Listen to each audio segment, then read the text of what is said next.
semua, pada video kali ini kami dari kelompok 1 English Proficiency dari kelas Y6E akan mempresentasikan dua konsep tata bahasa Inggris yang sangat penting dan seringkali menjadi tantangan, yaitu subject-verb agreement dan parallel structure. Pemahaman yang baik mengenai kedua topik ini akan sangat membantu kita dalam berkomunikasi secara efektif baik lisan maupun tulisan. Saya Olivia yang akan membantu jalannya presentasi ini sebagai moderator. Sebelum kita masuk ke materi, izinkan saya memperkenalkan anggota kelompok kami. Ada saya sendiri, Olivia, kemudian ada Nazla Azikia dan Novi Siti Holiso. Setiap dari kami telah mempersiapkan bagiannya masing-masing untuk memberikan pemahaman yang komprehensif kepada Anda. Baik, mari kita mulai dengan subject-verb agreement. Apa itu subject-verb agreement? Subject-verb agreement mengacu pada aturan bahwa subjek dan kata kerja dalam sebuah kalimat harus sesuai dalam jumlah, apakah itu tunggal atau jamak. Artinya, jika subjeknya tunggal, maka kata kerjanya harus berbentuk tunggal. Sebaliknya, jika subjeknya jamak, maka kata kerjanya juga harus berbentuk jamak. Ini adalah fondasi penting untuk kalimat gramatikal dalam bahasa Inggris. Terima kasih banyak atas perhatian Bapak telah menyimak video presentasi kami. Semoga presentasi kami hari ini memberikan pemahaman yang lebih baik tentang subject-verb agreement dan parallel structure. Jika ada kesalahan, mohon maaf. Terima kasih. Olivia, perkenalkan nama saya Novi Siti Holiso dari kelompok 1 yang akan melanjutkan materi yang sudah Olivia jelaskan, yaitu mengenai subject-verb agreement. Di sini saya akan menjelaskan beberapa contoh mengenai materi yang sudah dibawakan Olivia.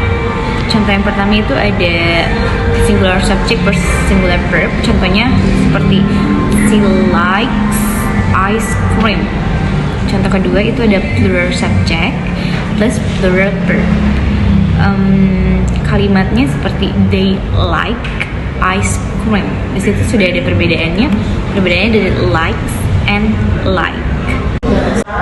Baik, slide selanjutnya di sini menjelaskan tentang aturan umum subject verb agreement. Di sini ada beberapa contoh. Contoh yang pertama itu adalah subjek tunggal plus kata kerja bentuk tunggal. Contohnya itu adalah the cat runs past. Itu subjek tunggalnya dan kata kerja bentuk jamak. Itu contohnya the cats run past. Dari kalimat tersebut sudah bisa dilihat mana kalimat yang berbeda gitu. Lalu contoh berikutnya di sini ada subjek gabungan dengan am, umumnya dianggap jamak. Contohnya seperti John and Mary are friends. Baik, contoh terakhir dari materi subject verb agreement itu ada subjek yang dipisahkan oleh or, either or, neither or, mengikuti subjek terdekat. Contohnya itu neither the teacher nor the student are present. Itu dari penjelasan subject verb agreement.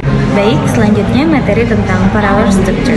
Parallel structure atau struktur sejajar mengacu pada penggunaan bentuk kata bahasa yang konsisten dalam daftar atau pernyataan yang terhubung dalam kalimat. Tujuannya adalah untuk menciptakan ritme dan kejelasan. Di sini saya akan memberikan beberapa contoh parallel structure. Yang pertama ada contoh yang salah adalah she likes dancing, to sing and swimming. Di sini kita bisa lihat sama-sama.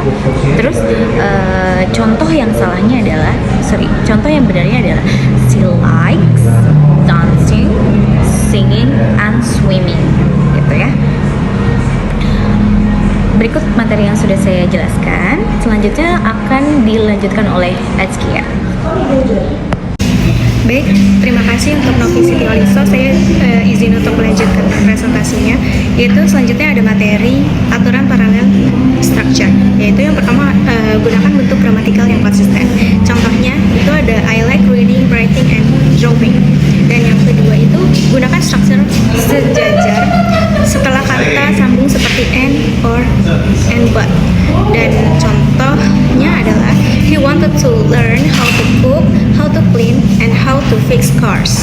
Dan yang ketiga itu ada gunakan struktur structure sejajar dalam perbandingan than or as.